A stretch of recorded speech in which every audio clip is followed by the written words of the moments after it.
โทพี่น้องสาวเกตแก้วเห็นการโรยตัว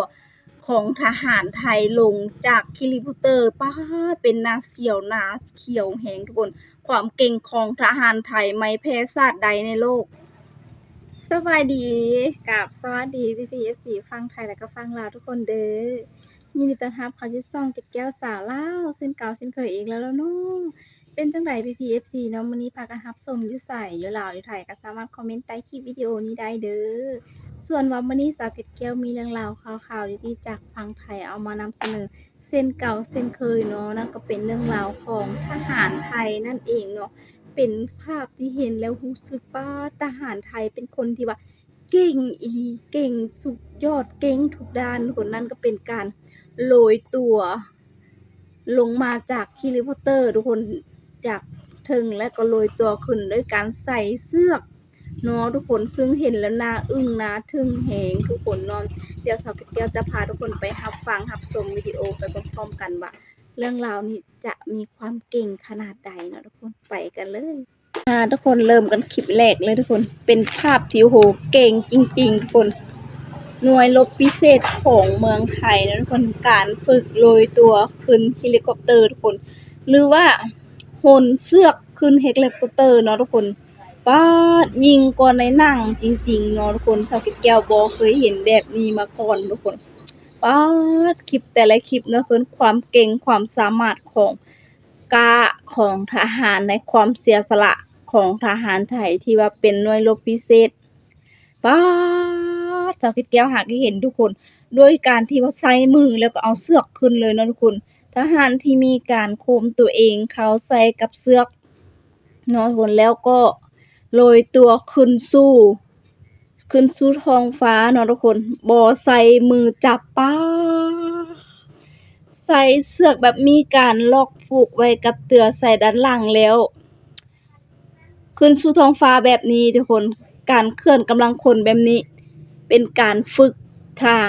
ทหารของหน่วยรบประเทศไทยนั่นเองเนาะทุกคนสาวเกตแก้วบ่ฮู้ว่าประเทศอื่นมีแบบคือไทยบ่เนาะทุกคนมันแบบมันโคตรจัดจริงๆอะนะทุกคนก่อนสิมาเป็นหน่วยรบพิเศษบ่แม่นเรื่องง่ายๆทุกคนการฝึกให้มีความสำนิสำนาญและมีคล่องแคล่วให้มีความกล้าบ่มีความย้านกลัวต่อหยังเนาะทุกคนนี่ทุกคนป๊าดเฮลิคอปเตอร์ทุกคนดึงมา6คนขึ้นมาสู่ขอบฟ้ามือแต่ละข้างนะทุกคนเขาบ่ค่อยจับเสือกนะที่มีการว่ามือออกนะทุกคนว่าแขนออกเนาะทุกคนหลังจากจะเป็นการลงก็จะมีจับแดนะทุกคนเพราะช่วงที่ขึ้นน่ะทุกคนเลยตัวขึ้นไปนะเนาะก็จะปล่อยมือออกขึ้นไปแบบซิวๆเลยทุกคนป๊าดสูงแฮงถ้าแบบถ้าแก้วนี่ลงมาเลี้ยวถึงด้านล่างนะโคตรเสียวโคตรเฟี้ยวทุกคนคือแบบวินหัวแฮงเลยทุกคนพี่ทหารคนไทยนี่บ่กลัวบ่ย้านหยังเลยทุกคนโอ้โหเป็นการยกกำลังพลออกจากทะเลมาสู่บนบกเนาะทุกคนถือว่าโหดแต่ละคลิปเนาะทุกคนแน่คลิปนี้เลยดึงเอาทหารเหมือนกับแบบหน่วยซิลทุกคนขึ้นมาจากทะเลใส่ตีนเป็ดแล้วก็ดึงมาจากทะเลโดยการโรยตัวขึ้นมาป๊าดพี่น้องเอาไปส่งขึ้นบนบกเนาะทุกคนโดยที่บ่มีคือเฮาเห็นทุกคนบ่ได้จับหยังเลยเนาะทุกคนป๊าดทุกคนสะกิดแก้วเห็นแบบนี้รู้สึกแบบเสียวเฟียวแฮงนะทุกคนรู้สึกแบบตื่นเต้นแฮงอะนะทุกคนเวลาลงมาก็รู้สึกแบบโอ้โหว่าแขนออกแบบนี้เลยนะทุกคนเพื่อจะลงสู่พื้นนั่นเองเนาะโอ้โห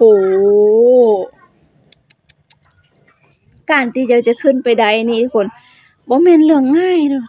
ยิ่งเสียวอีกทุกคนแน่ๆลงทุกคนก่อนลงก็เคี่ยวลงหีบลงไวๆเลยเนาะทุกคนเนาะออกไวๆจากเสือกนั้นป๊าดอืมแน่ๆๆๆทุกคนลงแบบซ่าๆนิ่มๆนวลๆเลยทุกคนบ่มีปัญหาหยังเนาะทุกคนในการลงของบ่ได้ขึ้นเร็วบ่ได้ลงเร็วเนาะแต่ว่าเก่งแรงทั้งคนขับและก็เฮลิคอปเตอร์เนาะทุกคนเป็นทหารที่ถูกเลยตัวขึ้นไปเนาะนี่มีหลายจุดมีหลายทีเนาะทุกคนโอ้เนาะทุกคน มุมที่ว่าถ่ายจากเฮลิคอปเตอร์นะทุกคนเป็นมุมสูงนั่นเองเป็นเวลาพี่ทหารถูกผูกตัวด้วยบนเชือกนั่นเองทุกคนเนาะโอ้เป็นตาย้านแฮงเป็นตาเสียวแฮงอ้ายอยู่บนหลังคาบ้านเนาะนี่ก็กำลังเริ่มขึ้นไปนะทุกคนอู้ยที่จริงเฮาเบิ่งแบบนี้คือไวช้าๆทุกคนแต่ความจริงเร็วมากนะทุกคนไวอีหลีเลยทุกคนดูจากกระแสลมพัดนี่คือแบบมันมีความโค้งนิดหน่อยนี่ยิ่งเบิ่งมุมนี้เนาะทุกคนป๊าดกายยอดไม้กันเลยเนาะทุกคนตัวเล็กนิดเดียวขึ้นสู่ท้องฟ้าแต่ว่าห่างจากเสือกเฮลิคอปเตอร์นี่คือว่ายาวพอสมควรเลยเนาะอันนี้จะเป็นแม่นมาตรฐานอีหลีเนาะทุกคนถึงความแบบปลอดภัยนั่นเองเนาะทุกคนเนาะเพราะว่าห่างจากเฮลิคอปเตอร์นี่มันแบบหลายเมตรกันเลยนะทุกคนลงสู่แบบสนามหญ้าจังซี่นะแต่ว่าแบบอาวุธที่แบบการฝึกเฉพาะนี่ก็บ่ค่อยมีเนาะทุกคนเนาะเพราะว่าน่าจะแบบการฝึกธรรมดานี่แหละทุกคนเป็นภาพที่ว่าเห็นแล้วอันการโรยตัวของคนที่ขับเฮลิคอปเตอร์ฝึกซ้อมนั่นเองเนาะทุกคนถือว่าซ้อมกันแบบโหดๆเลยก็ว่าได้เนาะทุกคน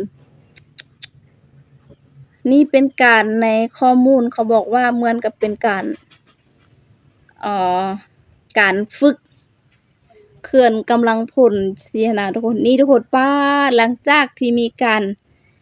โหนเสือกขึ้นแล้วก็มีมาเบิ่งวิธีการลงเนาะทุกคนเนาะการลงที่ว่าแบบจากเฮลิคอปเตอร์ทุกคนโหยลงนั่นเองเนาะทุกคนเนาะการเอาหน้าอกหรือว่าการเอาพื้นทองหน้าทองลงเนาะทุกคนแน่โหดแฮงท่านี้ทุกคนโอ้ยเนาะนุ่มนวลอ้วนส่วนมากลงแบบซิวๆหั่นน่ะทุกคนเก่งแฮงเนาะอืมแต่ว่าด้านล่างก็มีการรอท่ารอรับอยู่ว้าว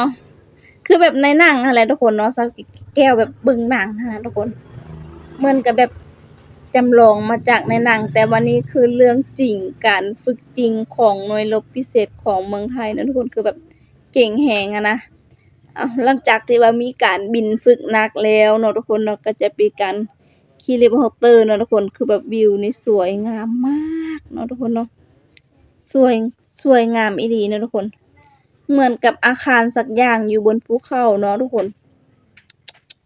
ในวันที่ฟ้าเปิดก็มีการฝึกซ้อมโรยตัว แต่ว่าเบิ่งไปเบิ่งมาเนาะทุกคนทุกคลิปนี้สิมีการฝึกแบบคนละเวลาคนละวันนั่นแหละทุกคนโรยตัวอยู่จำนวนพลอยู่ที่ประมาณ6คนเนาะจำนวนพลน่าจะแม่นน้ำหนักมาตรฐานหรือว่าแบบเวลาบินเฮลิคอปเตอร์จะแบบ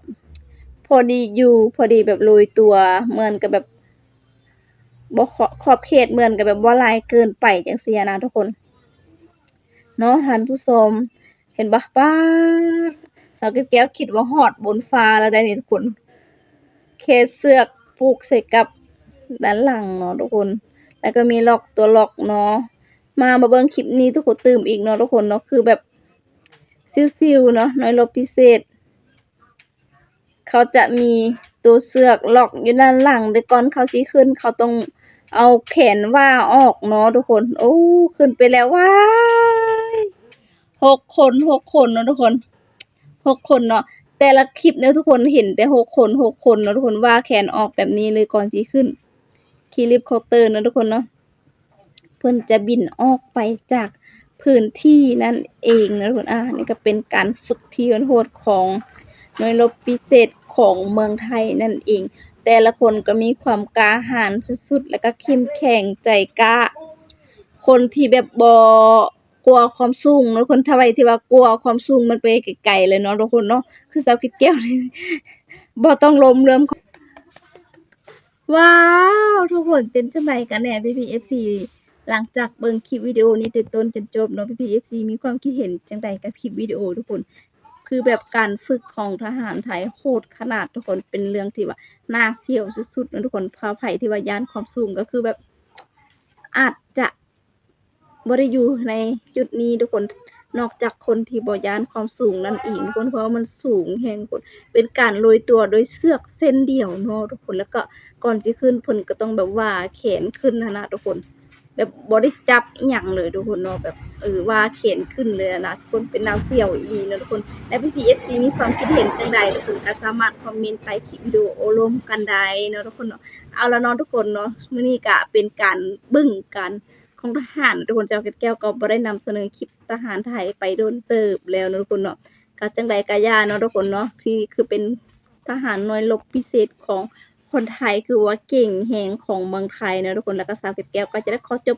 คลิปวิดีโอเพียงเท่านี้นั่นเองทุกคนแล้วก็ฝากพี่ๆ FC ทุกคนเนาะอ่า